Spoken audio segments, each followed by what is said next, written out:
Estaba cenando con mi familia. Mi yerno me miró y dijo en voz alta: ¿de verdad esta vieja inútil va a comerse todo otra vez? Toda la mesa se rió. Me levanté despacio, me limpié la boca y dije: disculpen. A la mañana siguiente, el banco lo llamó. Pero déjenme contarles cómo llegué a ese momento. Porque esa noche, mientras todos se reían, algo dentro de mí dejó de romperse y empezó a endurecerse. Mi nombre es Sarah Reynolds. Tengo 70 años. Tengo 3 hijos, 7 nietos y una historia que jamás pensé que tendría que contar. Durante décadas fui la mujer que daba todo sin pedir nada a cambio. La que cocinaba para 20 personas cada domingo. La que cuidaba a los nietos enfermos mientras sus padres trabajaban. La que prestaba dinero sin recibos firmados porque la familia no necesita papeles. Esa cena de jueves fue en la casa donde viví con mi esposo, Robert, durante 42 años. La misma casa donde crié a mis hijos, donde colgué fotos de cada cumpleaños, cada graduación, cada bautizo. Las paredes color terracota que pinté yo misma cuando todavía tenía fuerza para subir a una escalera. El comedor de madera maciza que compramos con el primer sueldo de Robert como ingeniero. Pero esa noche, sentada en mi propia mesa, me sentí una intrusa. Emily, mi hija menor, había preparado pollo asado. Michael, su esposo, estaba sentado en la cabecera. Mi lugar. El lugar donde Robert se sentó cada noche durante 4 décadas. Ahora era suyo. Yo ocupaba una silla en la esquina, cerca de la cocina, como si fuera la empleada esperando órdenes. Los nietos, Mason, de 12 años, y Riley, de 9, estaban pegados a sus teléfonos. Ni siquiera levantaron la vista cuando serví el arroz. Emily se veía cansada, con profundas ojeras y el cabello recogido en una coleta desordenada. Michael llevaba una camisa nueva, de una marca cara, de esas que cuestan lo que yo solía gastar en comida para toda la semana. Empecé a servirme una segunda porción de pollo, solo un poco más. Cociné durante años, pero ahora rara vez comía con tranquilidad en mi propia casa. Siempre sentía que estorbaba, que ocupaba espacio, que desperdiciaba recursos que no me pertenecían. Fue entonces cuando Michael soltó esas palabras: ¿de verdad esta vieja inútil va a comerse todo otra vez? El tenedor se quedó congelado en mi mano. Miré alrededor de la mesa. Mason sonrió mientras miraba su celular. Riley reprimió una risita. Emily, mi Emily, bajó la mirada hacia su plato y no dijo nada. Nada. Michael se rió más fuerte, como si hubiera contado el mejor chiste del mundo. Estoy bromeando, suegra, no se enfade. Pero usted repite y repite, y luego se queja de que le duele el estómago. La garganta me ardía, no por la comida, sino por las palabras que quería gritar y no podían salir. Me limpié la boca con la servilleta de tela, la que bordé hace 30 años con las iniciales de mi familia. Dejé el tenedor en el plato, procurando hacer el menor ruido posible. Me puse de pie. Disculpen. Nadie respondió. Nadie preguntó si estaba bien.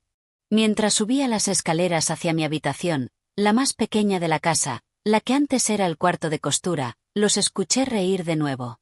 Alguien encendió la televisión. Cerré la puerta. Me senté en la cama que crujía cada vez que me movía. Y allí, en la oscuridad, con el sabor del pollo asado todavía en la boca, tomé la decisión más importante de mi vida. No más. Saqué mi teléfono, un modelo antiguo que Mason había llamado prehistórico el mes pasado. Busqué un número que no marcaba desde el funeral de Robert. El señor Henderson, mi abogado, el mismo que redactó el testamento de mi esposo, el que conocía cada detalle de lo que yo poseía. Marqué. 3 tonos. 4. Sara, ¿qué ocurrió? Señor Henderson, necesito verlo mañana a primera hora y traer todos los documentos. Todos. Hubo un silencio al otro lado y luego, con voz seria, preguntó: ¿está segura? Miré la puerta cerrada.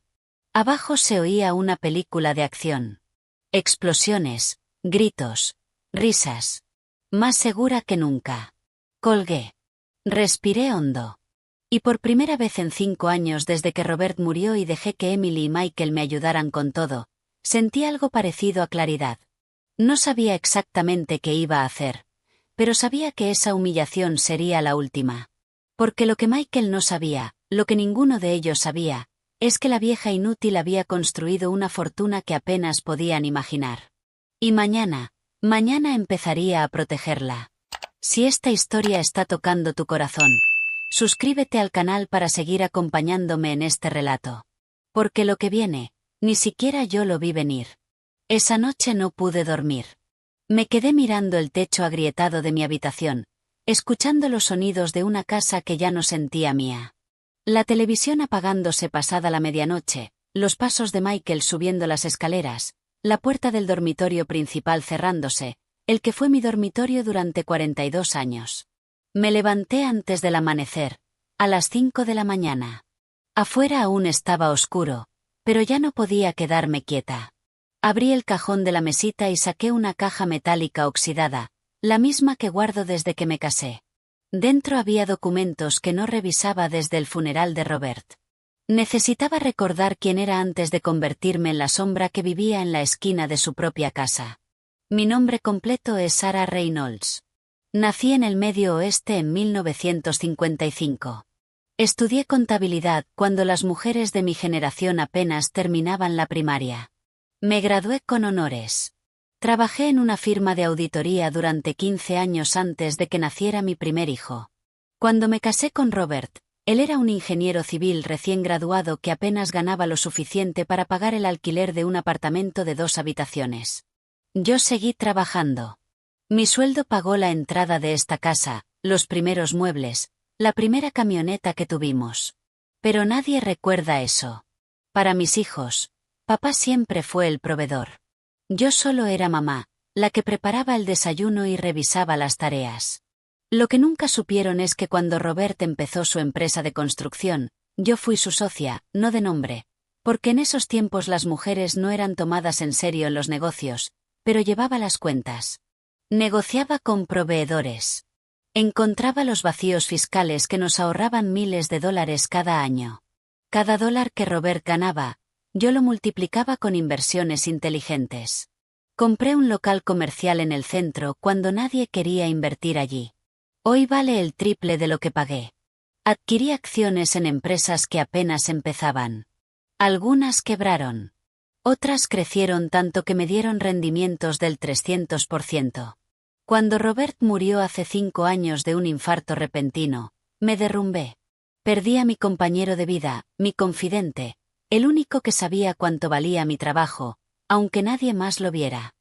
Y en ese momento de debilidad cometí el mayor error de mi vida. Les di acceso a todo. Emily vino al funeral con Michael. Me abrazó llorando y me dijo, «Mamá, no te preocupes por nada. Nosotros nos encargamos de todo». Y yo, devastada, le creí. Firmé un poder limitado para que pudiera ayudarme con trámites bancarios, con las escrituras, con los pagos de servicios. Solo para que no tengas que correr tanto, mamá, ya no estás para estos líos. Michael sugirió que se mudaran conmigo para que no estuviera sola en esa casa tan grande. Acepté. Pensé que sería temporal. 3 meses. Tal vez 6.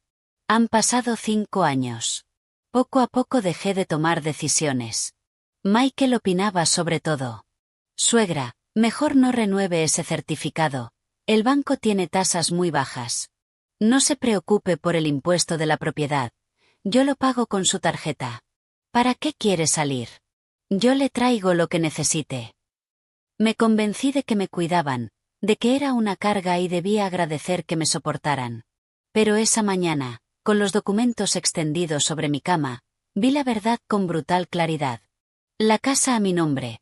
Escrituras originales guardadas en una caja de seguridad que solo yo podía abrir. 2 locales comerciales en el centro a mi nombre, alquilados a un café y a una boutique. Ingresos mensuales de $3.800 que se depositaban en una cuenta que Emily administraba por mí. Una cuenta de inversión en el banco. $120.000 que generaban intereses que nunca volví a ver. Y el dato que me dejó sin aliento. Hace 2 años. Michael me pidió que fuera codeudora de un préstamo empresarial. Es solo una formalidad, suegra. Necesito un aval para abrir mi taller mecánico. No va a usar ni un solo dólar de su dinero, lo juro. Lo firmé. $80.000. El taller quebró en 8 meses. Michael me dijo que tuvo mala suerte con un socio, que me pagaría cada dólar, que solo necesitaba tiempo. Nunca volví a ver un solo dólar, y el banco nunca me cobró. ¿Por qué? Porque Michael había seguido pagando las cuotas mínimas mensuales con mi dinero, el dinero de mis rentas, el que supuestamente Emily administraba. Sentí que las paredes se cerraban sobre mí. Durante 5 años estuve ciega, confiando, creyendo que mi familia me protegía cuando en realidad me drenaban poco a poco. El auto nuevo de Michael, el teléfono de último modelo de Emily, las costosas clases privadas de los nietos, la remodelación urgente de la cocina, todo pagado con mis recursos mientras yo vestía ropa de hace 10 años y compraba el jabón más barato en el supermercado. Guardé los documentos en mi bolso, una bolsa de tela gastada que Mason había llamado bolso de vagabunda la semana pasada. Bajé las escaleras. En la cocina, Michael comía huevos con salchicha mientras veía las noticias en su tableta. Emily planchaba su uniforme de enfermera. Los niños aún dormían. Buenos días, dije con la voz más neutral que pude. Michael ni siquiera levantó la vista. Hay café en la estufa. Me serví. El café estaba frío. Nadie había dejado para mí. Voy a salir un rato, anuncié. Tengo algunos asuntos pendientes. ¿Asuntos? Frunció el ceño Emily. ¿Qué asuntos, mamá? Si quieres voy contigo. No es necesario, cariño. Solo voy a ver al señor Henderson. Michael por fin levantó la mirada, los ojos entrecerrados. Al abogado, ¿para qué? Sonreí, una sonrisa pequeña y tranquila. Cosas de gente mayor, papeles aburridos. Tomé mi bolso y salí antes de que pudieran hacer más preguntas. Afuera, el sol empezaba a calentar el asfalto. Caminé 3 cuadras hasta la avenida principal y tomé un taxi. A Henderson y Asociados, por favor. Mientras el taxi avanzaba entre el tráfico de la mañana, saqué mi teléfono y miré otra vez los estados de cuenta que imprimí en silencio la noche anterior mientras todos dormían. Los números no mentían. En 5 años le había prestado a mi familia más de $100.000 entre la garantía del préstamo, los pagos de remodelaciones y los gastos diarios que Michael cargaba a nuestra cuenta compartida. Y nunca, ni una sola vez, me preguntaron qué necesitaba yo. El taxi se detuvo frente a un edificio de vidrio. Pagué y subí al 4.º piso. La recepcionista me reconoció de inmediato. Señora Reynolds, el señor Henderson la está esperando. Entré al despacho. El señor Henderson tenía 73 años, el cabello completamente blanco y una mirada que había visto a 1000 familias destruirse por dinero. Sara, dijo levantándose para abrazarme, cuénteme todo. Y allí, sentada frente al escritorio de caoba con el contrato del préstamo extendido ante mí, le conté cada humillación, cada desaire, cada comentario venenoso disfrazado de broma. Cuando terminé, el señor Henderson entrelazó las manos sobre el escritorio. ¿Qué quiere hacer? Respiré hondo. Quiero recuperar mi vida y quiero que aprendan que la dignidad no es negociable, ni siquiera con la familia. Él asintió lentamente. Luego abrió una carpeta y empezó a sacar documentos. Entonces empecemos por aquí. Extendió los papeles sobre el escritorio como un cirujano preparando sus instrumentos. Cada hoja representaba una decisión. Cada firma que pusiera sería un paso hacia algo que me aterraba y me liberaba al mismo tiempo. Sara, antes de hacer cualquier movimiento necesito que entienda algo, dijo con voz firme. Una vez que empiece, no hay vuelta atrás. Su familia va a reaccionar, probablemente mal. ¿Está preparada? Pensé en las risas de la noche anterior, en los ojos de Emily mirando hacia abajo, en Michael sentado en el lugar de Robert como si siempre le hubiera pertenecido. Estoy preparada. Pasamos 3 horas revisando cada detalle. El señor Henderson me explicó opciones que no sabía que tenía, derechos que había olvidado que poseía. Primero, la garantía del préstamo. Como Michael nunca me informó oficialmente del estado real de la deuda y yo firmé bajo información falsa, Porque me dijo que el negocio iba bien cuando ya estaba quebrado, podía retirar mi garantía. El banco tendría que reestructurar la deuda con Michael como único responsable. Lo van a llamar en 48 horas, advirtió el señor Henderson.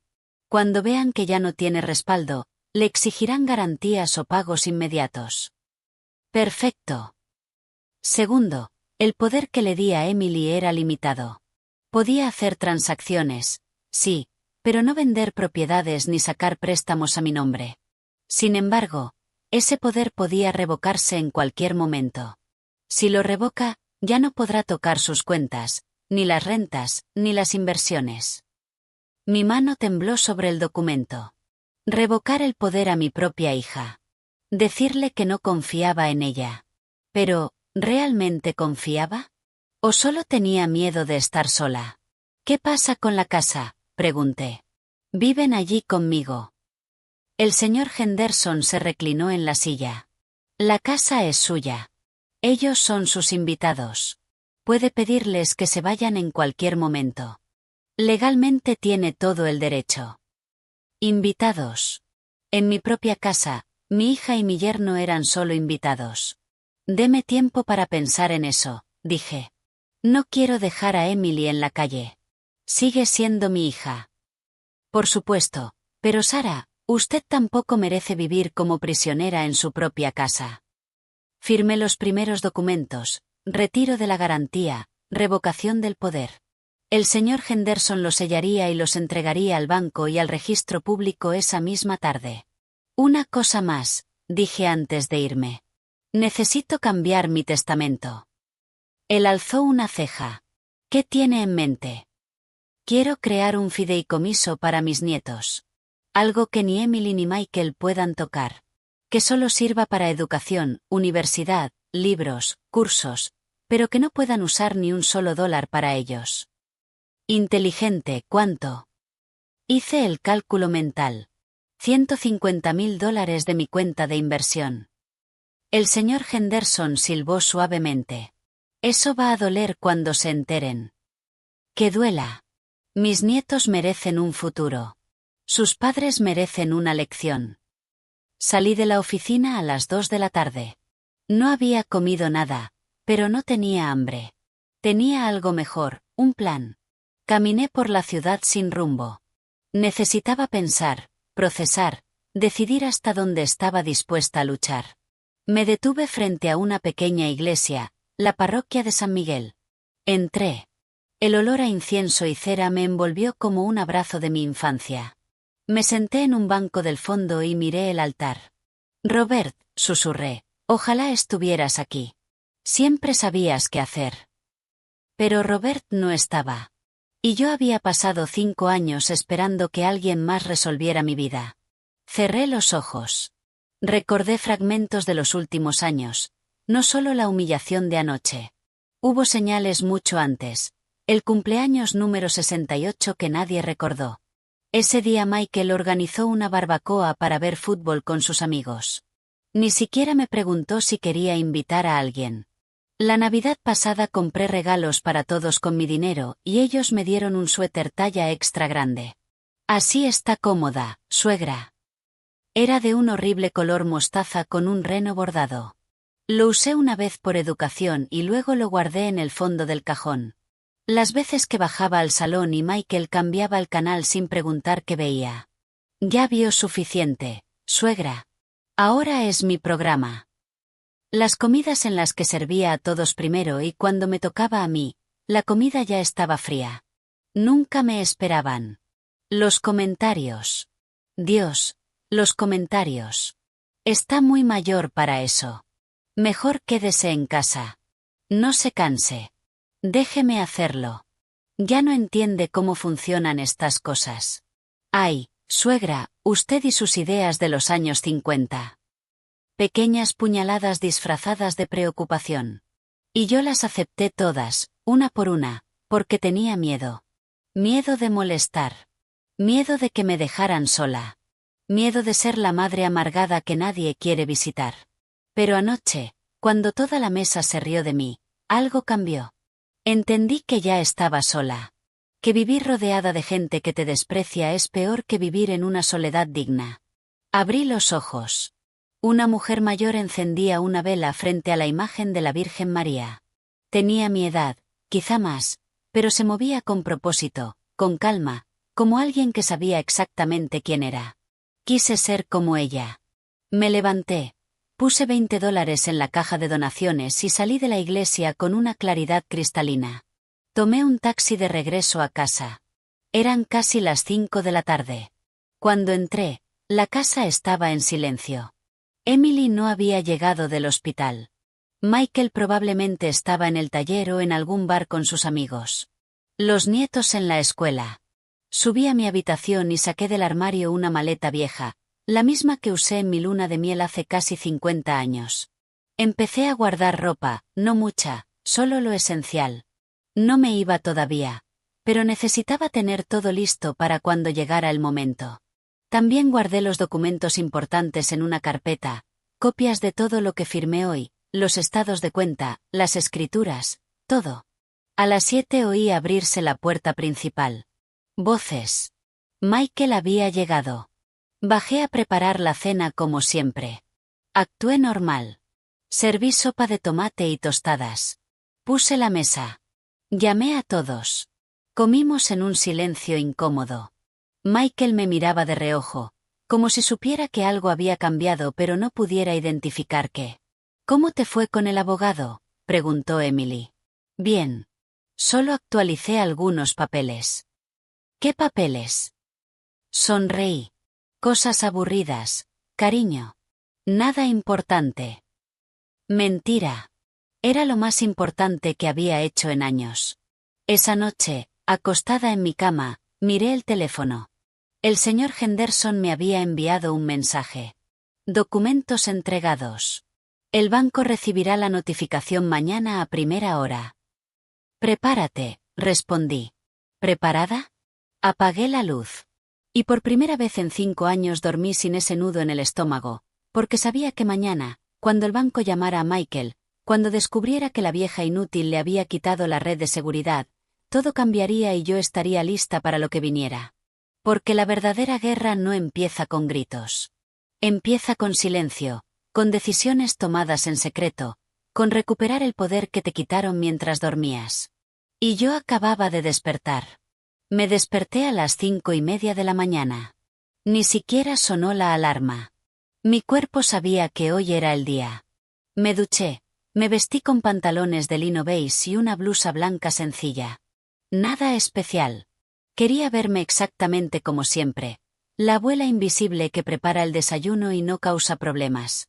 Bajé a la cocina. Puse el café a hervir. Saqué huevos, galletas, mermelada. Calenté la sartén. Los movimientos eran automáticos después de décadas de la misma rutina. Pero hoy era diferente. Cada acción tenía otro peso, como si estuviera preparando mi última comida como la Sara sumisa, la que bajaba la cabeza y pedía perdón por existir. A las 7 bajó primero Michael. Llevaba una camiseta de su negocio, el que cerró hace meses, pero seguía usándola como si todavía fuera dueño de algo. Se sentó en la cabecera sin saludar. Tomó su café y empezó a revisar el teléfono. Buenos días, dije con voz neutral. Gruñó algo ininteligible. Le serví el plato. Huevos revueltos, galletas, fruta fresca. Lo puse frente a él. Ni siquiera levantó la vista. Emily bajó 15 minutos después. Tenía el cabello mojado y el uniforme de enfermera arrugado. Olía a loción barata y a cansancio. «Ay, mamá, no debiste molestarte», dijo, pero ya se estaba sirviendo café. «No es molestia». Mentira. Últimamente todo era molestia, pero aún no era momento de decirlo. Los nietos bajaron arrastrando los pies. Mason con auriculares puestos. Riley bostezando. Se sentaron sin saludar. Tomaron sus platos. Comieron en silencio mirando sus teléfonos. La mesa estaba llena de gente y yo me sentía completamente sola. Michael terminó su desayuno y por fin habló. «Oye, suegra, necesito que firmes unos papeles hoy». Levanté la vista. «¿Qué papeles?». Del banco. Están renovando el contrato del préstamo y necesitan tu firma actualizada como codeudora. Algo frío recorrió mi espalda. Entonces ya sabía. O estaba a punto de saberlo. ¿Qué préstamo?, pregunté fingiendo confusión. El del taller, el que firmaste hace 2 años, ya sabes. Su tono era impaciente. Ah, ese. Tomé un sorbo de café. ¿Y cómo va el taller? Se tensó. Bien. Va bien. ¿De verdad? ¿Por qué no me has contado nada en meses? Emily intervino nerviosa. Mamá, el taller pasó por un mal momento, pero Michael está trabajando para recuperarlo. Por eso necesita renovar el préstamo. Entiendo. Asentí despacio. ¿Y cuánto debe todavía? Michael apretó la mandíbula. Eso es entre el banco y yo, suegra. Solo necesito tu firma. Claro, pero si voy a firmar, necesito saber cuánto estoy garantizando. $80.000, lo mismo que antes. Mentira. El señor Henderson me había mostrado el saldo real. $120.000 con intereses acumulados. Michael había refinanciado 2 veces sin decírmelo, y cada vez la deuda crecía. Ya veo, dije con calma. Déjame pensarlo. ¿Pensarlo? Michael golpeó el tenedor contra el plato. No hay nada que pensar. Ya firmaste antes. Es solo renovar. Sí, pero antes no me explicaron bien. Ahora quiero entender mejor antes de firmar algo. Su rostro se puso rojo. No puedo creer esto. Después de todo lo que hemos hecho por ti, te damos un hogar, comida, te cuidamos, y ahora sales con esto. El aire se volvió denso. Los nietos dejaron de mirar sus teléfonos. Emily palideció. Michael continuó. No, Emily, déjame hablar. Se volvió hacia mí. Mira, suegra, voy a hablar claro porque estoy cansado de dar rodeos. Esta casa necesita muchas cosas. Goteras en el techo. La fontanería del baño es vieja. El patio es un desastre. Tenemos planes de remodelar para que esto vuelva a ser un lugar decente. Remodelar con mi dinero y mi casa. ¿Y qué pienso yo de esos planes?, pregunté en voz baja. Tú. Se rió con una risa corta y amarga. Suegra, con todo respeto, ya no estás para estas cosas. Por eso estamos aquí, para ocuparnos de lo que tú ya no puedes hacer. Ya veo. Dejé la taza sobre la mesa con cuidado. Entonces no formo parte de las decisiones. Solo soy la que firma los papeles. No es así, mamá, intervino Emily. Claro que cuentas. Es solo que ya sabes cómo es esto. Michael entiende del negocio de la construcción. Solo queremos ayudarte. Ayudarme. Esa palabra otra vez. Está bien, dije poniéndome de pie. Voy a salir un rato. Tengo algunas cosas que hacer. ¿Salir a dónde?, frunció el ceño Michael. A caminar, a despejar la cabeza y lo de los papeles. Los veré cuando vuelva. Tomé mi bolso y salí antes de que siguiera cuestionándome. Caminé 4 cuadras hasta una pequeña cafetería. Me senté junto a la ventana y pedí un café con leche. Saqué el teléfono. Tenía un mensaje del señor Henderson. El banco acaba de recibir la notificación oficial. Van a llamar a Michael entre hoy y mañana para informarle que usted ya no figura como codeudora. Prepárese para la tormenta. Ya empezó, respondí. Esta mañana quiso que firmara una renovación del préstamo. Ni siquiera sabe que ya no estoy en el contrato. Típico. Quería asegurarlo antes de que el banco lo llamara. No firme nada, Sara. Nada. No lo haré. Apagué el teléfono. Miré por la ventana. La gente pasaba apresurada. Oficinistas rumbo al trabajo. Niños con mochilas camino a la escuela. Todos con sus vidas, sus problemas, sus batallas silenciosas. ¿Cuántas mujeres como yo habría allá afuera? ¿Cuántas abuelas viviendo en sus propias casas como invitadas no deseadas? ¿Cuántas firmando papeles que no entendían porque la familia sabe lo que es mejor? Me quedé en esa cafetería 2 horas, no porque tuviera miedo de volver, sino porque necesitaba fortalecer mi determinación. Recordarme que lo que estaba haciendo no era crueldad. Era justicia. Era dignidad. Era recuperar lo que me habían quitado poco a poco con sonrisas y palabras dulces envenenadas. Cuando regresé a casa cerca del mediodía, Michael estaba en el salón caminando de un lado a otro con el teléfono pegado a la oreja. Su voz era tensa. Sí, entiendo. Pero debe haber un error. No, yo tengo el aval de mi suegra. ¿Qué quiere decir con que fue revocado? Cuando me vio entrar, entrecerró los ojos. Un momento, le dijo a quien estaba al teléfono. Tapó el auricular y se me quedó mirando. ¿Fuiste al banco? No. Al notario. Fui con mi abogado a actualizar mis documentos. Te lo dije ayer. ¿Qué documentos? Los míos, Michael. Mis propiedades, mis cuentas, mis avales. Se puso blanco, luego rojo, luego de un morado que me hizo pensar que le daría un infarto ahí mismo. ¿Quitaste el aval? Su voz fue un susurro áspero. Sí. ¿Por qué? Gritó. El teléfono casi se le cayó de la mano. Emily salió corriendo de la cocina. ¿Qué está pasando? ¿Por qué estás gritando? Michael me señaló con un dedo tembloroso. Tu madre acaba de destruirme la vida. Eso es lo que está pasando. Emily me miró confundida. Mamá, ¿qué hiciste? Respiré hondo. Este era el momento, el punto de no retorno. Retiré mi aval del préstamo de Michael y revoqué el poder que te di hace 5 años. A partir de hoy, nadie maneja mi dinero excepto yo. El silencio que siguió fue ensordecedor. Y en ese silencio vi cómo se derrumbaba la máscara de familia perfecta que habíamos fingido ser. Michael colgó el teléfono. Le temblaban las manos. Emily se quedó paralizada en medio del salón, mirándome como si me hubiera salido una segunda cabeza. No puedes hacer esto, dijo Michael. Su voz sonaba extrañamente calmada. Demasiado calmada. Firmaste un contrato, un compromiso. Un compromiso basado en mentiras, respondí. Me dijiste que el taller iba bien, que solo necesitabas un aval temporal, que me pagarías en 6 meses, y yo te iba a pagar.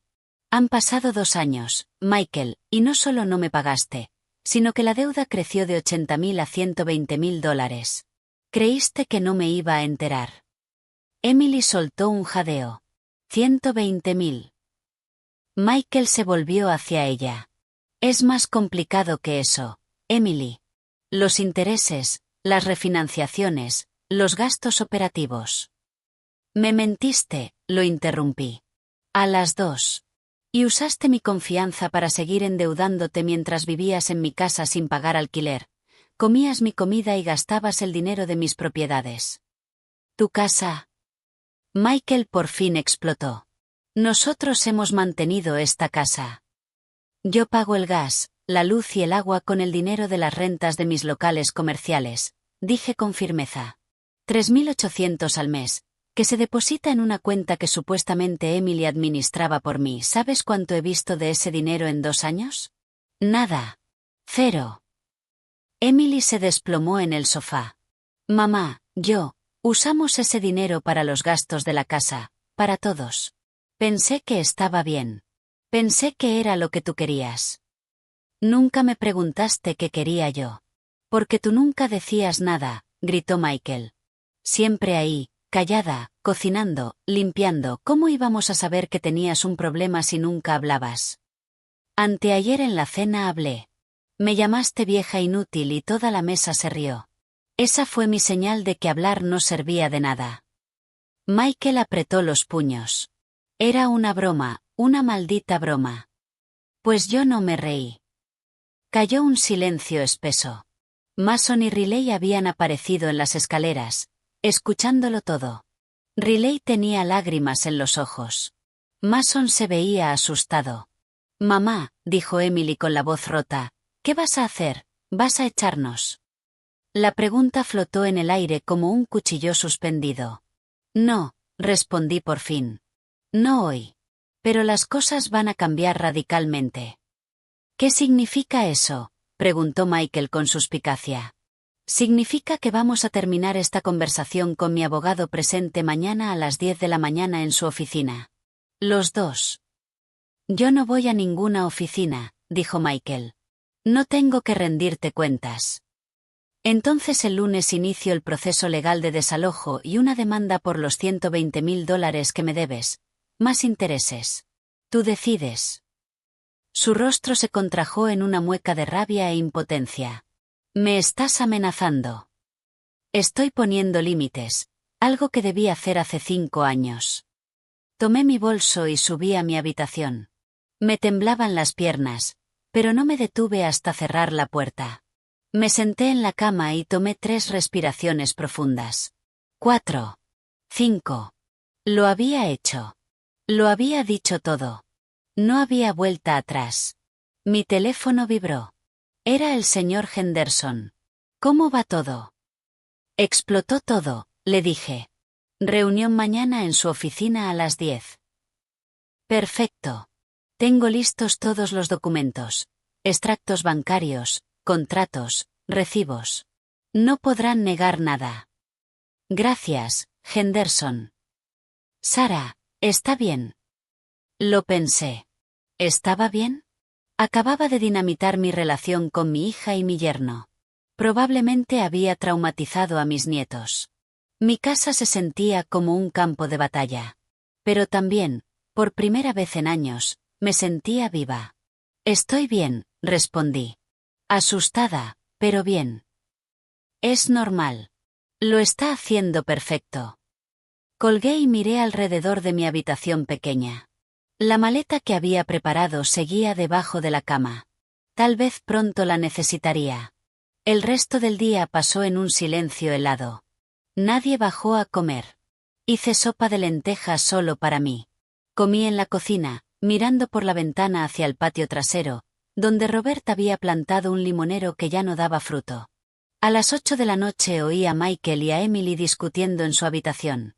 Gritos apagados, sollozos, más gritos. A las 9 llamaron a mi puerta. Sí. Emily entró sola. Tenía los ojos hinchados y rojos.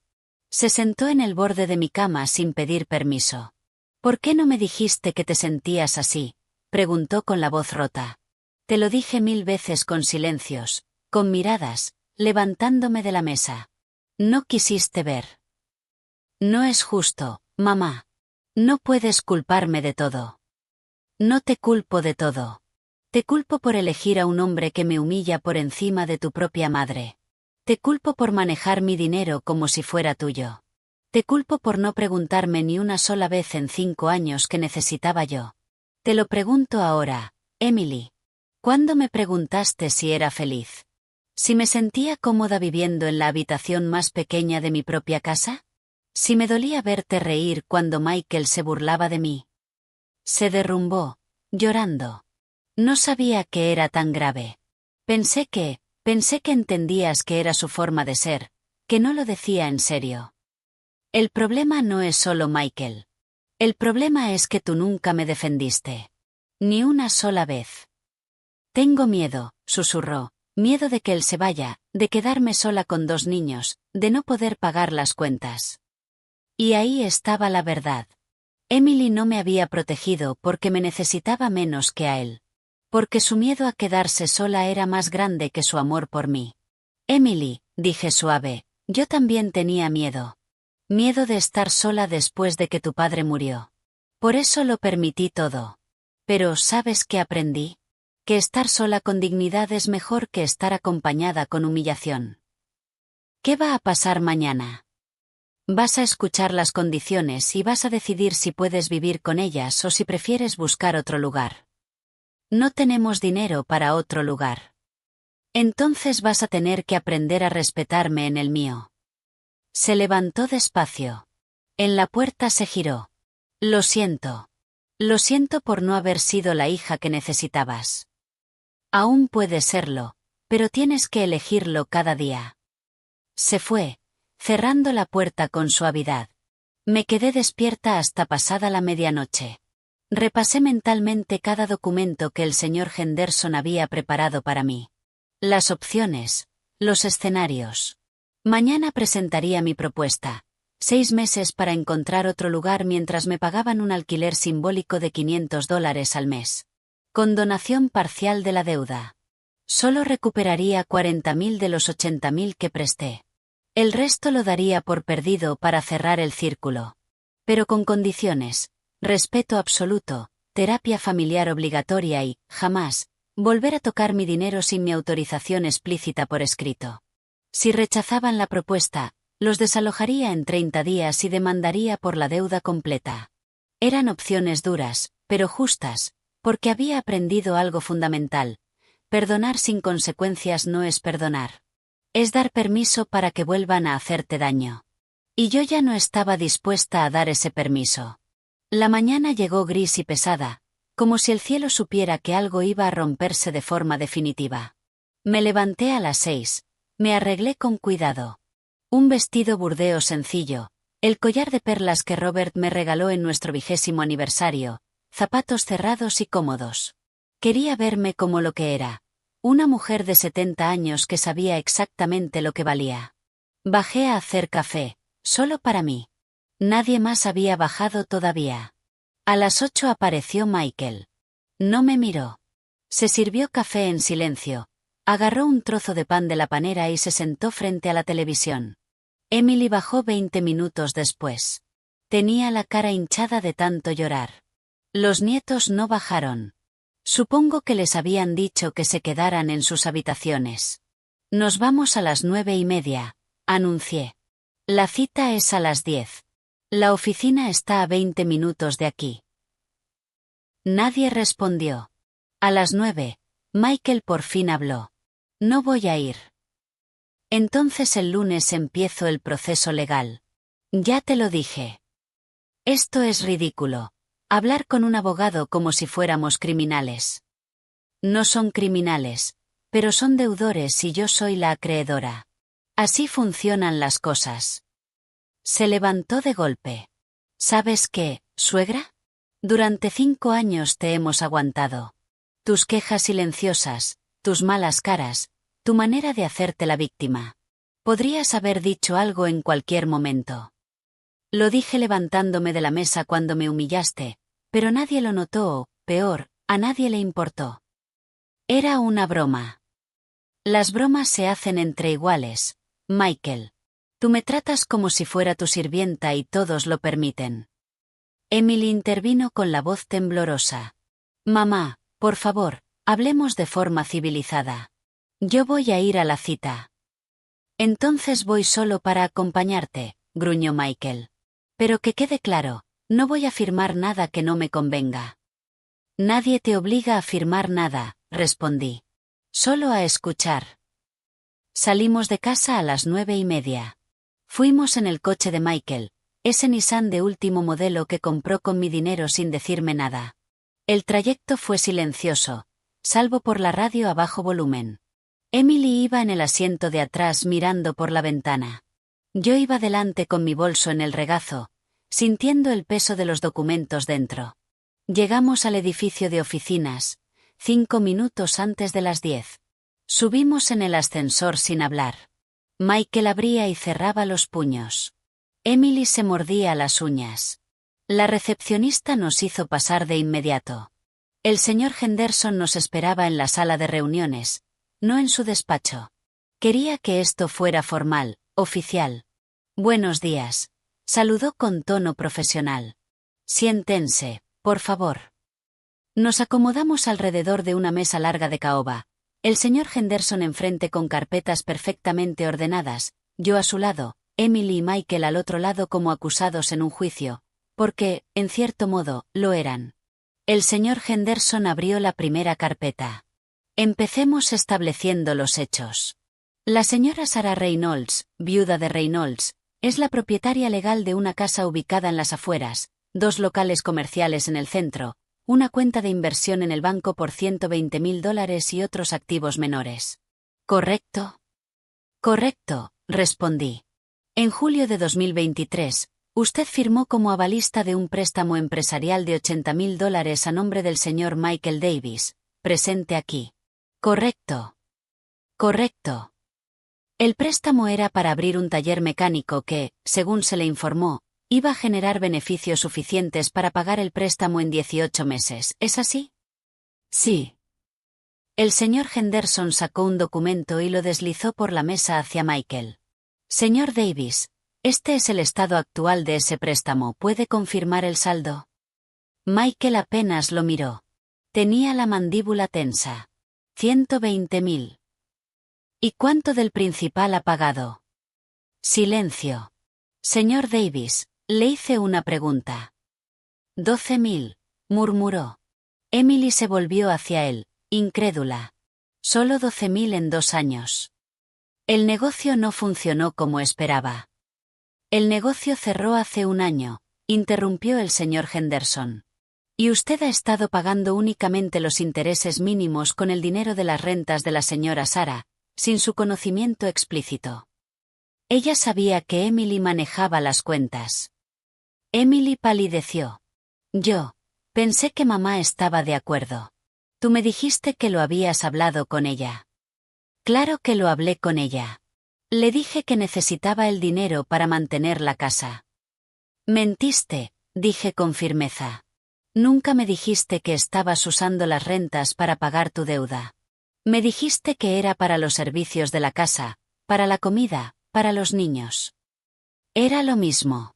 Todo era para la familia. No, Michael.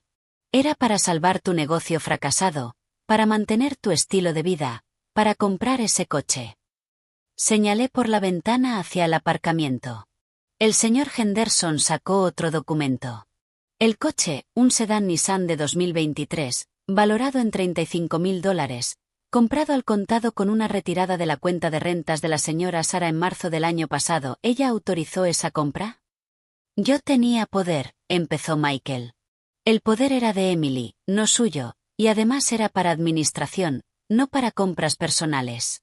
Legalmente, esa compra es cuestionable. Michael se levantó de golpe. Esto es un circo, ¿nos trajiste aquí para humillarme? Los traje aquí para mostrarles la verdad, dije, levantándome yo también. Durante 5 años has vivido de mi dinero mientras me tratabas como basura. Y mi hija te dejó hacerlo porque le daba más miedo perderte a ti que perderme a mí. Mamá, eso no es justo. Emily también se puso de pie, con lágrimas en las mejillas. No es justo. ¿Sabes que no es justo, Emily? Que en mi cumpleaños número 68 nadie se acordara porque Michael organizó una reunión con sus amigos. Que en Navidad me regalaras un suéter feo comprado de rebajas mientras yo le daba a todos electrónicos caros. Que cada vez que Michael me insultaba, tú bajaras la mirada y te quedaras callada. No sabía qué hacer. Podrías haberme defendido una sola vez. Eso era lo único que necesitaba. El señor Henderson carraspeó. Señoras, señor, sentémonos. Aún queda mucho por revisar. Nos sentamos. La cara de Michael estaba roja de rabia. Emily sollozaba en silencio. El señor Henderson continuó con un tono implacable. Además del préstamo y del coche, encontramos otros gastos cuestionables. Un viaje a Cancún el año pasado por $4.000, clases de música para los niños por 800 al mes, suscripciones a plataformas, restaurantes, ropa de marca, todo cargado a la cuenta que supuestamente era para mantener la casa. Esas cosas también eran para la casa, para la familia, insistió Michael. Mientras la señora Sarah compraba su ropa en el mercado y usaba jabón barato porque pensaba que no tenía dinero, añadió el señor Henderson. El silencio que siguió fue aplastante. Michael por fin se derrumbó. Se cubrió la cara con las manos. Está bien, sí, me pasé, lo sé, pero no supe cómo decírselo. El negocio fracasó y yo no quería quedar como un perdedor delante de mi familia. Así que me usaste como tu banco personal. Iba a pagarte, lo juro. ¿Con qué dinero, Michael? No tienes trabajo. El taller cerró. ¿De dónde iba a salir el dinero? No respondió, porque no había respuesta. Emily habló con la voz rota. Mamá, ¿qué quieres que hagamos? El señor Henderson abrió la última carpeta, la que contenía mi propuesta. La señora Sarah ha preparado 2 opciones. La primera, tienen 6 meses para encontrar otro lugar donde vivir. Durante esos 6 meses pagarán un alquiler de $500 al mes. La deuda del préstamo se reestructura. De los 80.000 originales, se les condonan 30.000. Los 50.000 restantes deben pagarse en cuotas de $1.000 al mes durante 4 años. Si se retrasa un solo pago, toda la deuda vence de inmediato con intereses legales. ¿Y la segunda opción?, preguntó Emily. Desalojo en 30 días y demanda judicial por los $120.000 completos. Eso incluiría el embargo del coche y de cualquier otro activo que posean. Michael alzó la vista. «Me estás destruyendo». «No», respondí con voz firme. «Estoy poniendo límites, algo que debí hacer hace mucho tiempo. Y, Michael, si aceptas la primera opción, hay condiciones adicionales». «¿Cuáles?» «Respeto absoluto. 0 insultos, 0 burlas, 0 comentarios despectivos. Terapia familiar mensual, los 4, incluyendo a los niños. Y nunca, jamás, tocar mi dinero otra vez sin mi autorización por escrito y delante de un notario». «Eso es imposible», empezó Michael. «Entonces toma la segunda opción», lo interrumpí. «Yo ya tomé mi decisión. Ahora te toca a ti tomar la tuya». Emily lo miró a él. Michael la miró a ella. Y en ese cruce de miradas lo vi todo: el miedo, la vergüenza, la rabia impotente. «Necesitamos tiempo para pensarlo», dijo Emily al fin. «Tienen hasta el lunes a las 5 de la tarde», respondió el señor Henderson. «Después de eso, la señora Sarah procederá con la opción que considere apropiada». Nos levantamos. Michael salió primero sin despedirse. Emily se detuvo en la puerta. «Mamá, todavía te quiero a pesar de todo». «Yo también te quiero, cariño. Por eso hago esto, porque el amor sin límites no es amor. Es autodestrucción». Se fue. El señor Henderson y yo nos quedamos solos en la sala de reuniones. «Lo hizo muy bien», dijo. «No se siente bien. Nunca se siente bien poner límites, pero es necesario». Asentí. Tenía razón. Salí del edificio y tomé un taxi de vuelta. No quería ir con ellos. Necesitaba espacio para respirar. Durante el trayecto miré por la ventana. La ciudad seguía moviéndose, ajena a mi pequeño drama familiar. Y me di cuenta de algo. El mundo no se acabó porque yo dijera basta. De hecho, el mundo siguió girando. Y yo seguí respirando. Y por primera vez en años, respiré sin ese peso aplastante en el pecho. Llegué a casa antes que ellos. La casa estaba vacía. Los nietos debían estar en la escuela. Subí a mi habitación y me senté en la cama a esperar.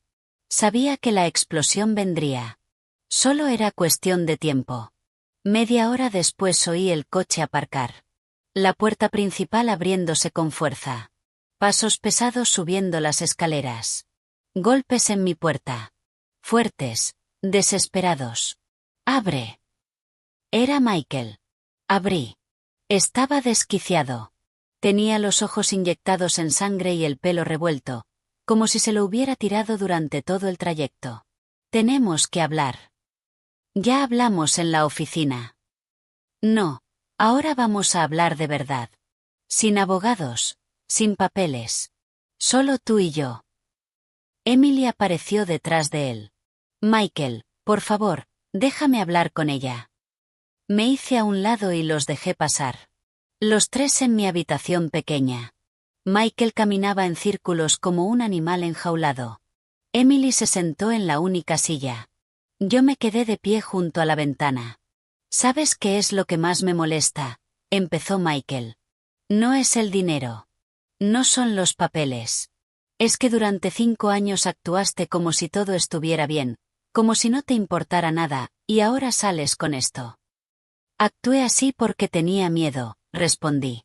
«Miedo de que si decía algo, me dejarían sola». ¿Miedo de ser la suegra amarga? ¿Miedo de perder a tu familia? Pues la vas a perder. Eso es lo que quieres. Quiero respeto. Y si para tener respeto tengo que estar sola, entonces sí, lo prefiero. Michael se rió.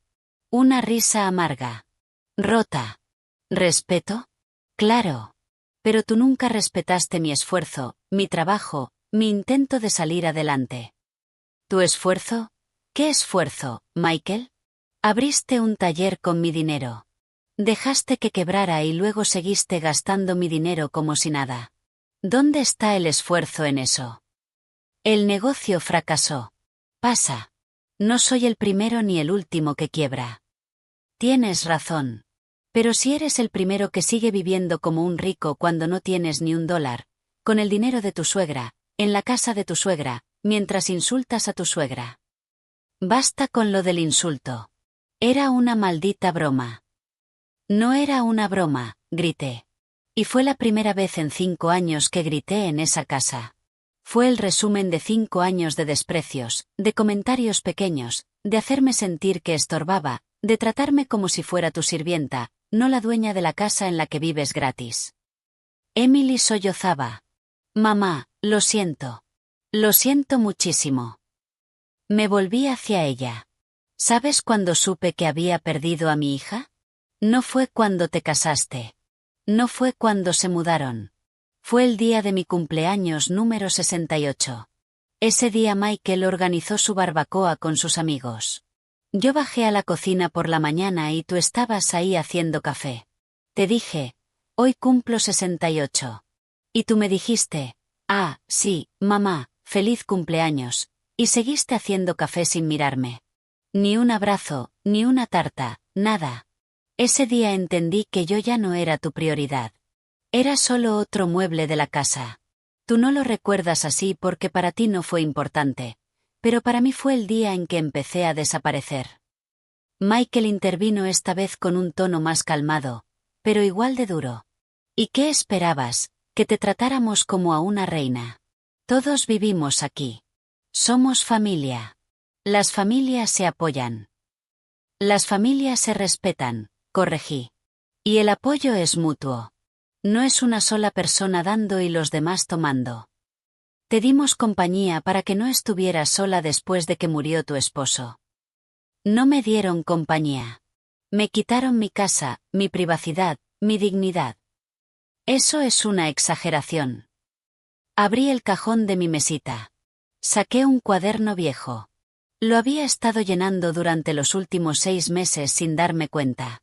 Notas, fechas, comentarios que me habían dolido. Lo abrí por una página al azar y leí en voz alta. 15 de marzo.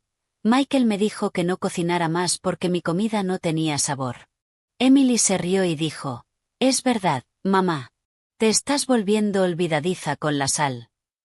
Pasé otra página. 3 de mayo. Riley necesitaba ayuda con la tarea de matemáticas. Yo estudié contabilidad. Me ofrecí a ayudarla. Michael dijo, mejor deja a la suegra. Ya ni se acuerda de esas cosas. Yo te ayudo. Riley ni siquiera me miró. Otra página. 22 de julio. Mason cumplió 12. Hice un pastel de 3 leches, su favorito desde pequeño. Lo cortamos después de cenar. Mason dijo, abuela, esto sabe raro. Michael lo probó y dijo, sí, mejor lo pedimos en la pastelería la próxima vez. Esa noche tiré a la basura medio pastel. Emily lloró en silencio. Michael se quedó pálido. Tengo 32 páginas más, dije, cerrando el cuaderno. 32 páginas de pequeñas humillaciones que se convirtieron en un dolor gigante. Y lo de la cena, el comentario de la vieja inútil, fue solo la gota que rebalsó el vaso.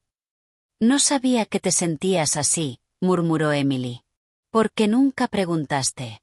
Estabas tan ocupada manteniendo feliz a Michael que olvidaste que yo también necesitaba que alguien cuidara de mí. Michael se sentó en el borde de mi cama, derrotado. ¿Y ahora qué? ¿Nos odias? ¿Quieres que desaparezcamos de tu vida? No los odio, pero tampoco puedo seguir así. Necesito que entiendan algo fundamental. El dinero que gasté en ustedes no era dinero de sobra. Era el fruto de 40 años de trabajo, de sacrificios, de decisiones inteligentes. Y ustedes lo derrocharon como si fuera agua, mientras me hacían sentir que yo era la carga. Te vamos a pagar, dijo Michael. Cada dólar, lo juro.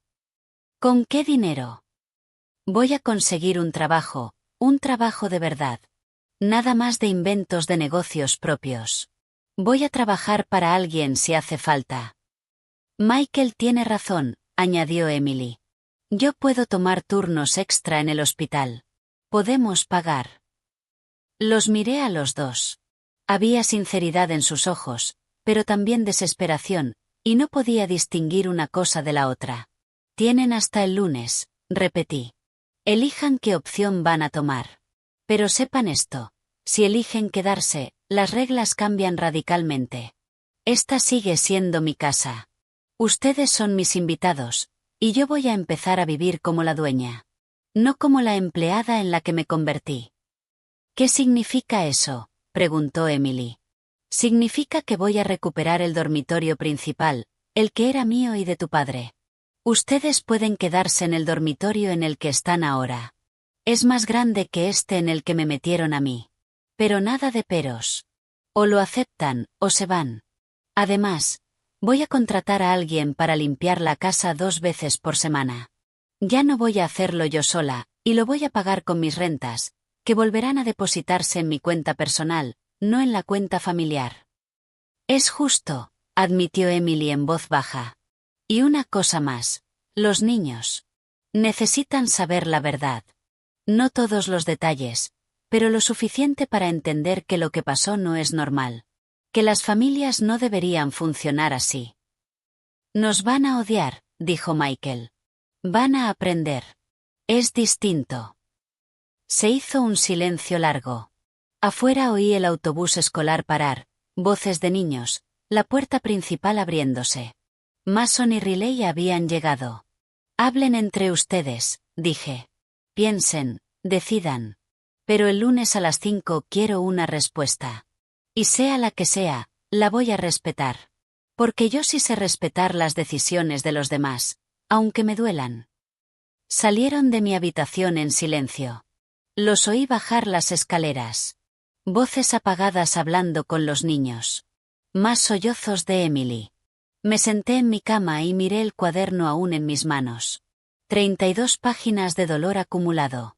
Me pregunté cuántas mujeres en el mundo tendrían cuadernos parecidos. Cuántas abuelas, madres, tías, escribiendo en silencio cada herida porque no tenían el valor de decirlas en voz alta. Abrí la ventana. El aire fresco entró en mi habitación. Respiré hondo, tomé ese cuaderno lleno de tristeza y lo rompí página por página, despacio, como un ritual, porque ya no lo necesitaba. Ya había dicho todo lo que tenía que decir. Y dijeran lo que dijeran el lunes, yo ya había ganado. Había recuperado mi voz. El fin de semana fue extraño, como vivir con fantasmas en una casa embrujada por secretos recién revelados.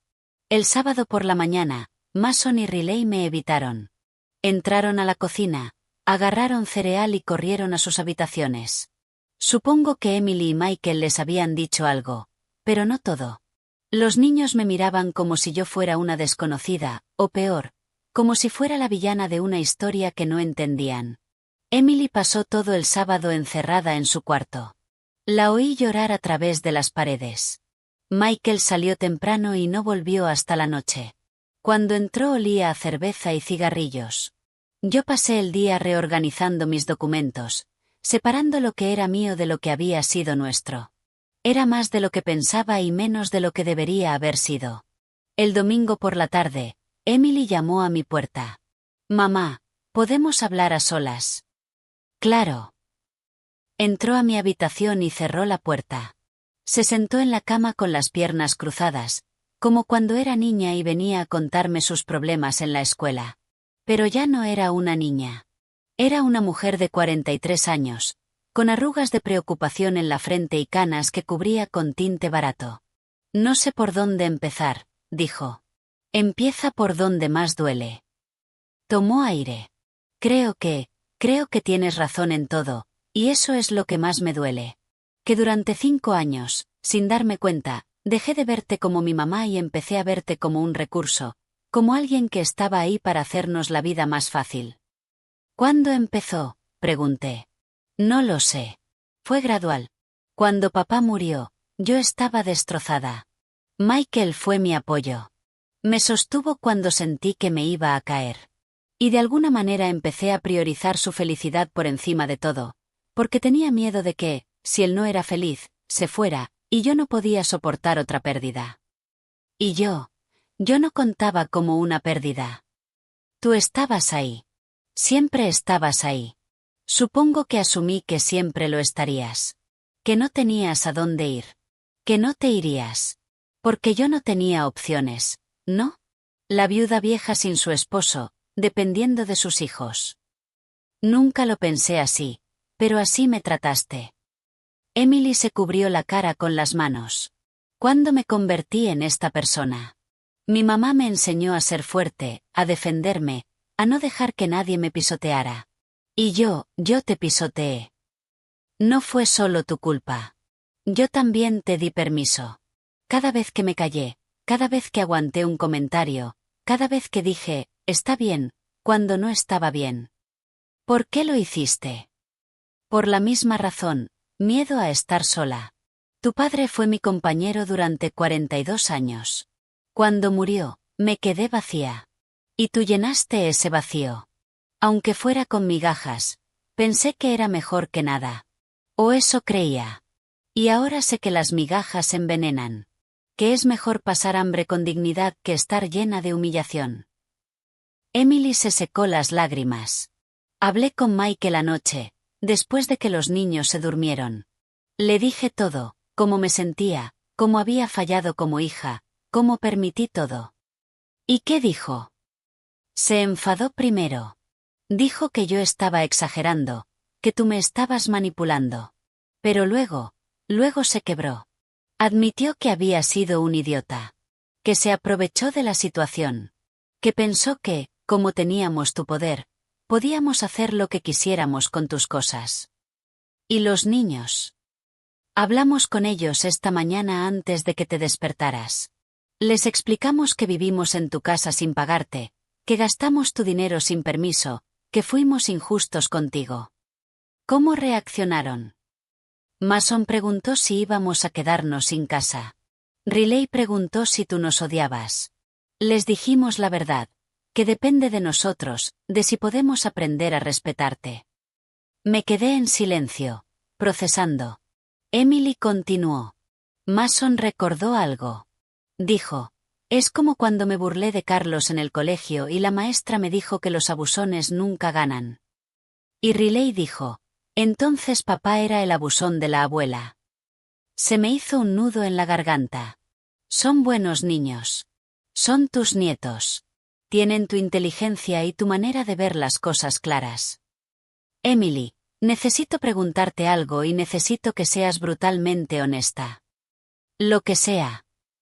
Si Michael te dijera, o él o yo, si tuvieras que elegir entre tu esposo y tu madre, ¿a quién elegirías? El silencio que siguió fue eterno. Emily miró el suelo, luego la ventana, luego sus manos.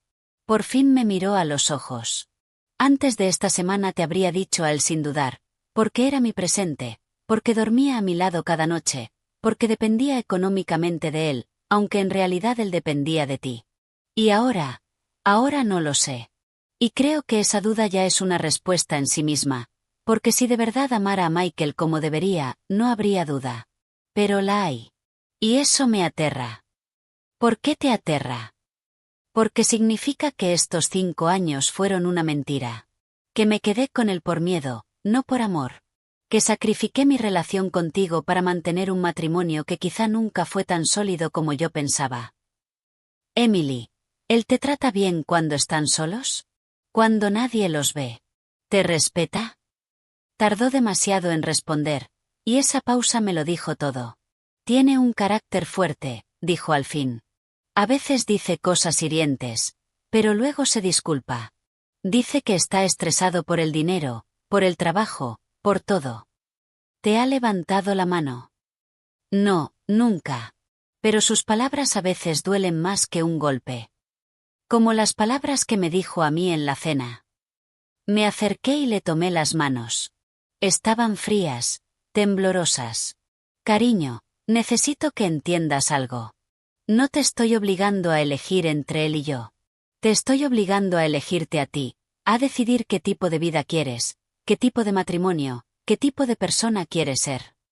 Tengo miedo. Lo sé. Yo también tenía miedo. Pero ¿sabes qué descubrí? Que el miedo a estar sola es peor cuando estás acompañada por gente que te hace sentir sola. La verdadera soledad no es estar físicamente sola.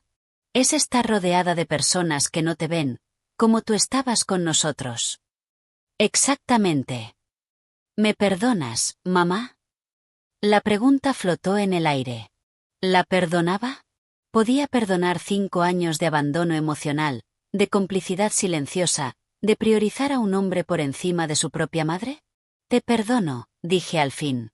Pero perdonar no significa que todo vuelva a ser como antes. Significa que estoy dispuesta a construir algo nuevo, algo mejor. Si tú también lo estás. Lo estoy. Lo juro. Entonces demuéstralo. Mañana a las 5, con tu respuesta. Asintió. Me abrazó. Y por primera vez en 5 años, ese abrazo se sintió real. No forzado. No culpable. Real. Cuando salió de mi habitación, me quedé sentada en la cama mirando la pared. Pensé en Robert, en cómo habría manejado todo esto, probablemente con más dureza que yo. Robert no toleraba la falta de respeto. Decía que la familia era lo más importante, pero el respeto era el pegamento que la mantenía unida. «Lo estoy haciendo bien, amor», susurré al aire. No hubo respuesta, pero en mi corazón sentí que sí. Que después de 5 años de perderme, por fin estaba encontrando el camino de regreso. Esa noche cené sola en la cocina, un sándwich simple con un vaso de agua. No preparé nada para nadie más. Y cuando Mason bajó buscando comida, lo miré y le dije, «Hay jamón y pan en la nevera. ¿Puedes prepararte algo?» «¿No vas a cocinar, abuela?» «No, hoy no». «¿Estás enfadada con nosotros?» Me acerqué y le acaricié el pelo. «No estoy enfadada. Estoy cansada. Pero estoy trabajando en dejar de estar cansada. ¿Entiendes?» «Creo que sí. Papá dijo que fuimos injustos contigo. Tu papá tiene razón». «Lo siento, abuela». «Yo también lo siento, amor. Siento que hayas tenido que ver todo esto». «¿Nos vamos a ir de tu casa?» «Aún no lo sé. Eso lo deciden tus padres mañana». «No quiero irme. Me gusta vivir aquí. Aunque entiendo si quieres que nos vayamos. Mi profe dice que todos merecemos respeto, incluso los abuelos». Sonreí con tristeza. Especialmente los abuelos. Lo abracé. Y en ese abrazo recordé por qué estaba luchando, no solo por mí, también por ellos, para enseñarles que el amor sin respeto no es amor. Que la familia no es una excusa para el abuso. Que las personas mayores no son desechables. Subí a mi habitación y me preparé para dormir. Mañana sería lunes. Mañana a las 5 de la tarde sabría si mi familia elegiría respetarme o si elegiría irse. Y aunque dolía no saber la respuesta, por primera vez en años me dormí con la conciencia tranquila. Porque al fin había dicho mi verdad y, pasara lo que pasara, mañana ya era una victoria. El lunes amaneció con una claridad brutal, como si el universo supiera que hoy todo iba a definirse. Me levanté temprano. Me arreglé con cuidado. Pantalón de vestir negro, blusa blanca impecable, mi collar de perlas. Quería verme exactamente como lo que era, una mujer que conocía su valor. Desayuné sola. Café negro y tostadas. Lo justo. A las 9 salí de casa. No le dije a nadie a dónde iba. Ya no tenía que dar explicaciones. Tomé un taxi al banco. Necesitaba confirmar que todos los cambios estaban en orden. La ejecutiva de cuenta, una joven llamada Patricia, me recibió con una sonrisa profesional. Señora Reynolds, todo está listo. Las rentas de sus locales ahora se depositan directamente en su cuenta personal. El señor Davis ya no tiene acceso. Y él lo sabe. Recibió una notificación oficial el viernes pasado. Perfecto. Patricia me mostró los estados de cuenta. En 2 meses, cuando se depositara la siguiente renta, volvería a tener control total sobre mis ingresos. $3.800 al mes que podría usar como yo quisiera, para mí, para mis necesidades, para mi futuro. ¿Algo más en lo que pueda ayudarla?, preguntó Patricia. Sí, quiero abrir una cuenta de ahorro adicional, separada, con un objetivo específico. ¿Cuál sería ese objetivo? Un apartamento pequeño para una persona, por si acaso. Patricia asintió con simpatía. No hizo preguntas. Seguro había visto casos similares. Mujeres mayores recuperando su independencia, preparándose para lo peor mientras esperaban lo mejor.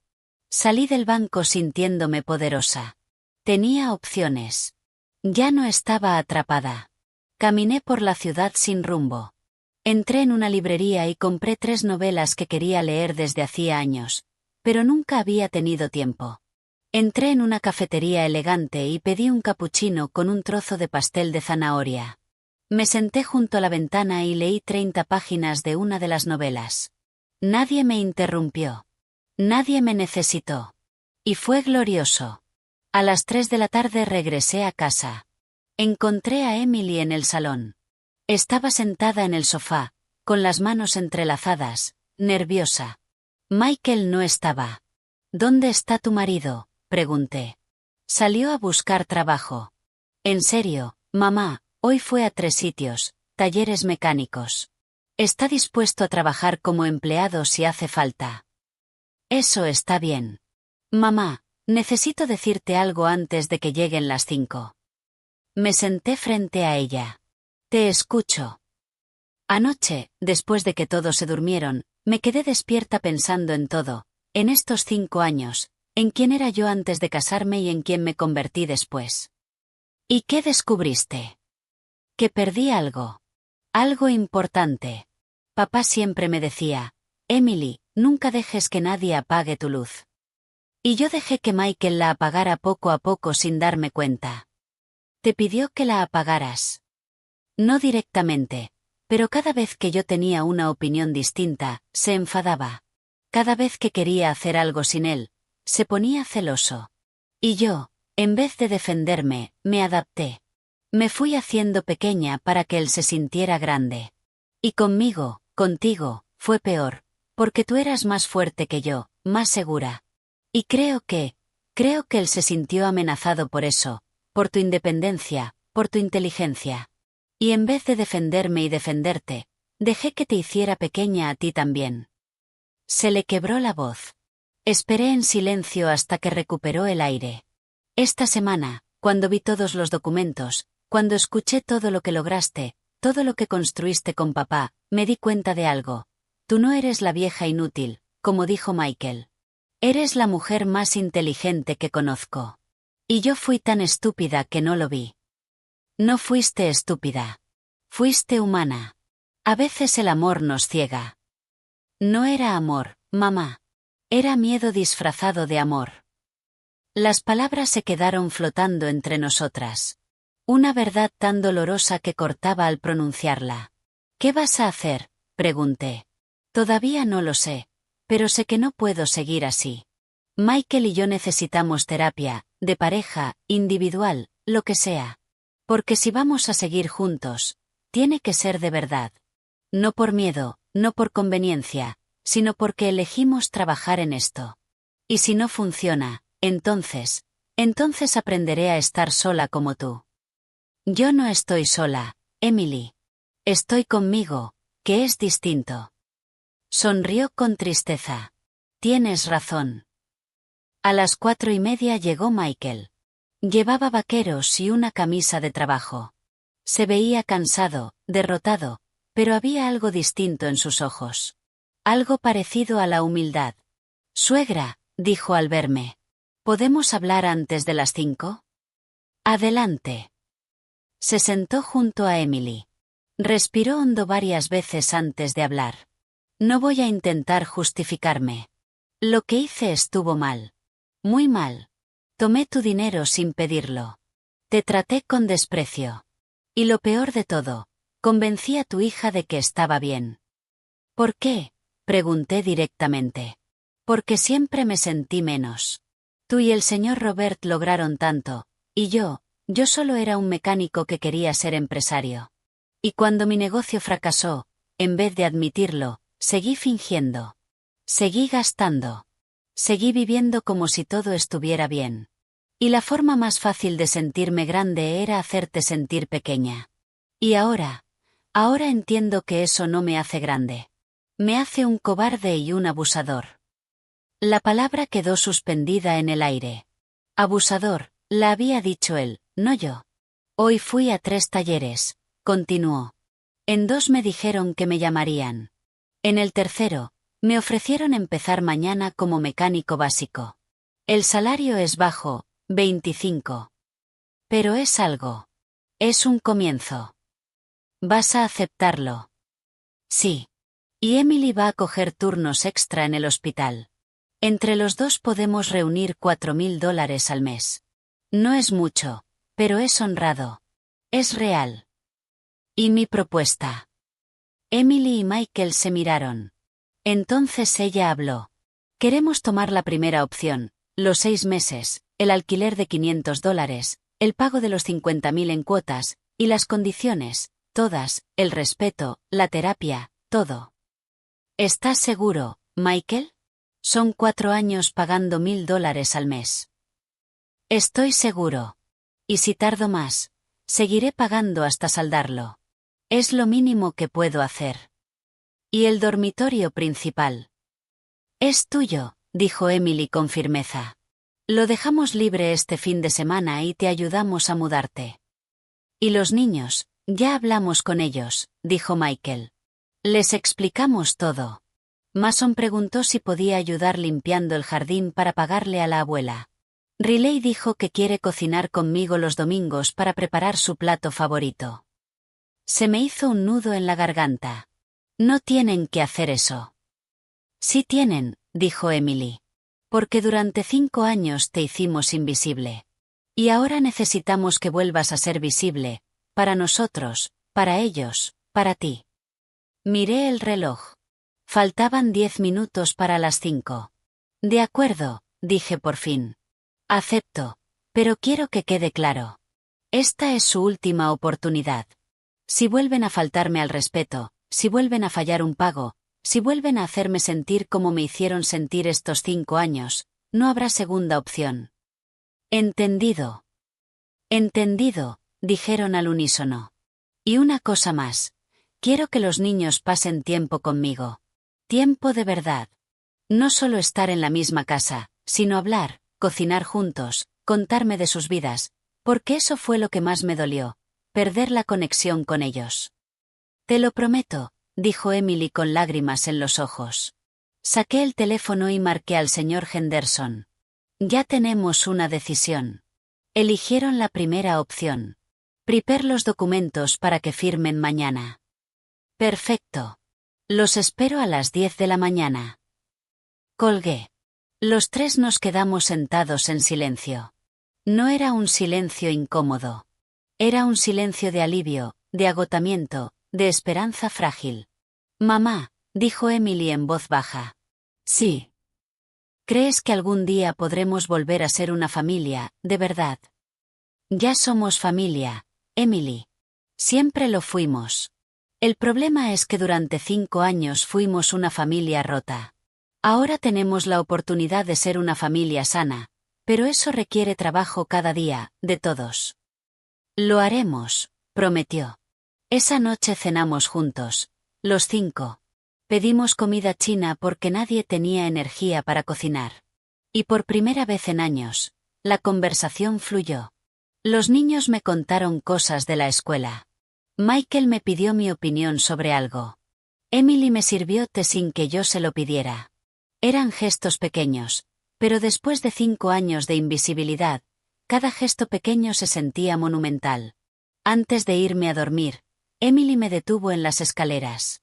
Gracias por no rendirte con nosotros. No me rendí contigo. Me rendí con que me maltrataran. Es distinto. Lo sé. Y por eso te admiro más que nunca. La abracé. Y en ese abrazo sentí algo que había perdido. La certeza de que mi hija me quería. Tal vez había olvidado cómo demostrarlo, pero el amor seguía ahí, enterrado bajo capas de miedo y malas decisiones. Y ahora lo estábamos desenterrando juntas. Los primeros 2 meses fueron complicados. Michael empezó su trabajo en el taller. Llegaba a casa con las manos manchadas de grasa y el orgullo herido. Un hombre que antes era dueño, ahora recibía órdenes de un jefe 20 años menor. Se lo veía en los ojos cada noche, la frustración, la vergüenza. Pero pagó cada 2 semanas sin fallar. Me daba $500, la mitad de su sueldo. Emily añadía otros 500 de sus turnos extra y lo depositaban en mi cuenta con un recibo firmado. Mudarse al dormitorio principal fue catártico. Entrar en la habitación que compartí con Robert durante 4 décadas me hizo llorar, pero también me hizo sentir que recuperaba pedazos de mí que había perdido. La terapia familiar empezó en la 3ª semana. Una psicóloga llamada la doctora Méndez, que no se guardaba nada. La primera sesión fue brutal. Michael, dijo sin rodeos, es consciente de que su comportamiento hacia su suegra califica como abuso económico y emocional. Michael se tensó. Yo nunca le pegué. El abuso no siempre deja moretones visibles. A veces las cicatrices son internas. Sesión tras sesión, la doctora Méndez fue sacando verdades incómodas. Michael había crecido en una familia donde su padre trataba a su abuela materna como a una sirvienta.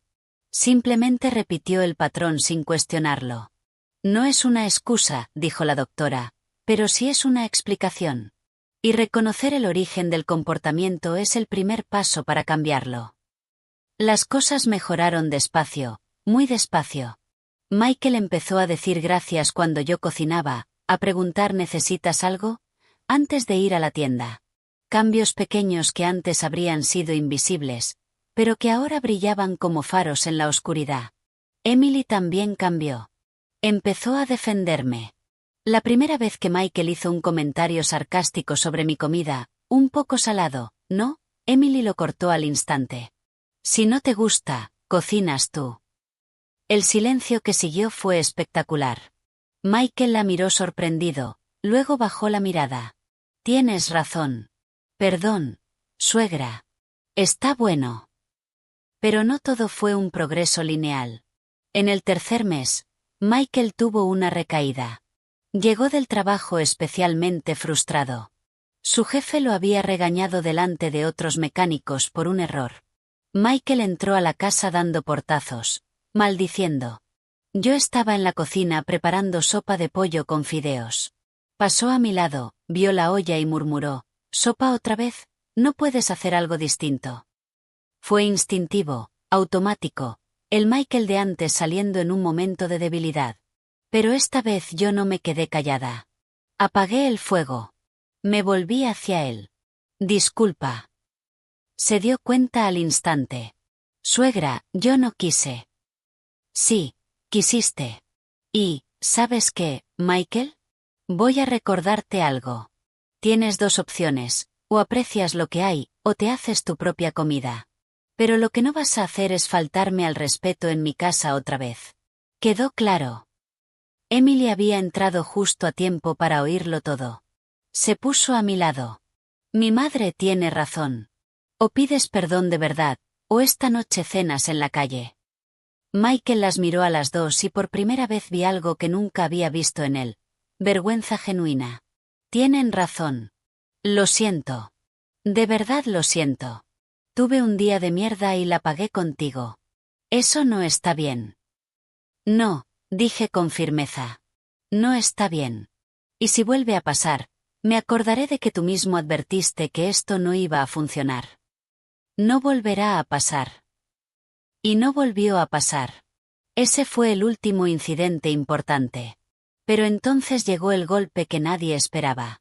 4 meses después del ultimátum, Michael llegó a casa pálido como un fantasma. Eran las 3 de la tarde. Nunca llegaba a esa hora. ¿Qué pasó?, preguntó Emily, alarmada. Te despidieron. El silencio fue absoluto. ¿Por qué?, pregunté yo. Recortes de personal. Fui el último en entrar. Fui el primero en salir. Emily se dejó caer en el sofá. Dios mío, ¿y ahora qué hacemos? Tenemos que pagarte $1000 en 5 días. Lo sé, dijo Michael con la voz rota. Lo sé. Los vi derrumbarse. Y una parte de mí, la parte herida, sintió una satisfacción oscura. ¿Ves? No pueden cumplir, no pueden sostener sus promesas. Pero otra parte de mí, la que seguía siendo madre y abuela, sintió algo distinto. ¿Tienen ahorros?, pregunté. 300. Eso es todo. ¿Y tú, Emily? 200. Íbamos a usarlos para la matrícula de Riley el mes que viene. Hice cuentas. 500 entre los dos. Faltaban otros 500 para completar el pago.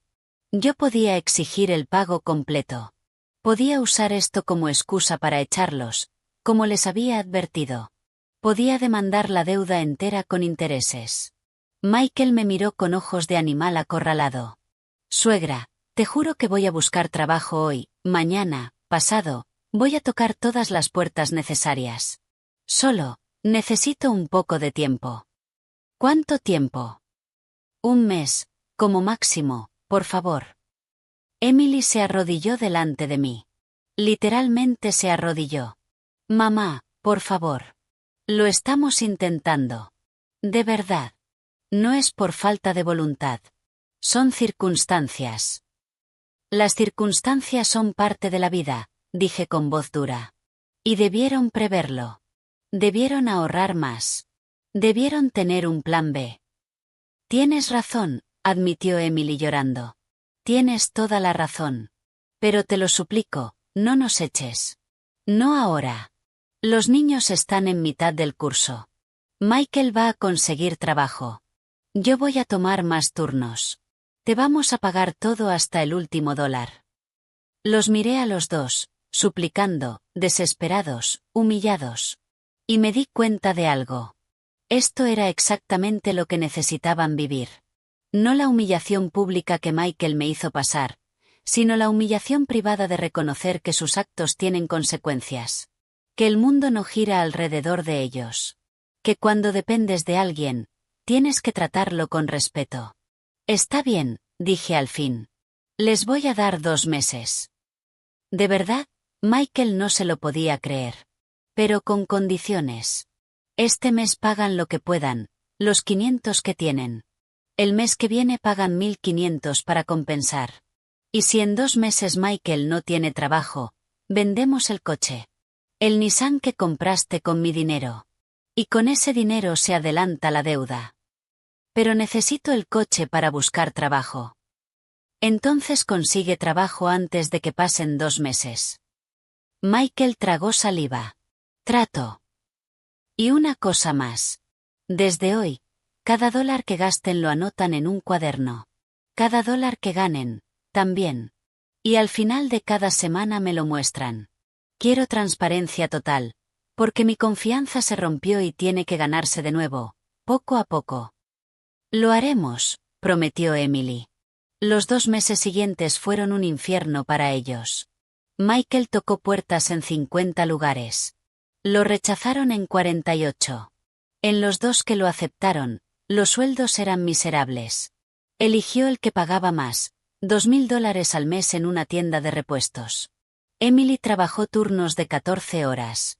Llegaba a casa arrastrándose, con apenas energía para cenar. Los niños se volvieron más independientes por necesidad. Mason aprendió a calentar comida. Riley aprendió a lavar su propia ropa. Y yo los observaba, no con crueldad, sino con la satisfacción de quien sabe que las lecciones difíciles son las que más se recuerdan. En la siguiente sesión de terapia, la doctora Méndez me preguntó, Sara, ¿cómo se siente al ver a su familia luchar así? Confundida, admití. Una parte de mí siente pena, Pero otra parte siente que esto es necesario, que necesitaban tocar fondo para aprender. Y si no lo logran, aprenderán otra lección, que las acciones tienen consecuencias permanentes. Michael, que estaba en la sesión, habló. Suegra, ¿me odias? No te odio, Michael. Nunca te he odiado. Pero tampoco voy a salvarte de las consecuencias de tus propias decisiones, porque eso no te ayudaría. Te haría más débil. Tienes razón, dijo con la voz rota. ¿Y sabes qué es lo peor? Que ahora entiendo cómo te sentías estos 5 años, trabajando hasta el agotamiento y sintiendo que no es suficiente. Dándolo todo y que nadie lo valore. Es horrible. Sí, dije en voz baja. Es horrible. Por eso no quiero volver a sentirlo nunca. No lo vas a volver a sentir, juró. Lo juro por mis hijos. Y por primera vez le creí. Porque ya no eran solo palabras. Eran palabras respaldadas por acciones, por esfuerzo, por sacrificio. Al final del segundo mes, Michael me entregó $1,500. Los había reunido con su sueldo y con trabajos extra los fines de semana, arreglando coches de vecinos con cada céntimo que pudo ahorrar. Aquí está, dijo, poniendo el sobre en mi mano. Completo. Bien hecho. ¿Puedo quedarme el coche? Por ahora, sí. Pero sigue siendo un recordatorio de lo que hiciste mal. Cada vez que lo veas, recuerda que yo lo recordaré. Y mientras guardaba ese sobre con el dinero, me di cuenta de algo. No solo estaba recuperando mi dinero. Estaba recuperando mi dignidad.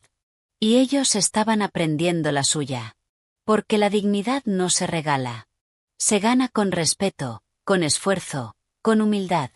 Y por fin, después de 5 años, los 3 estábamos aprendiendo esa lección.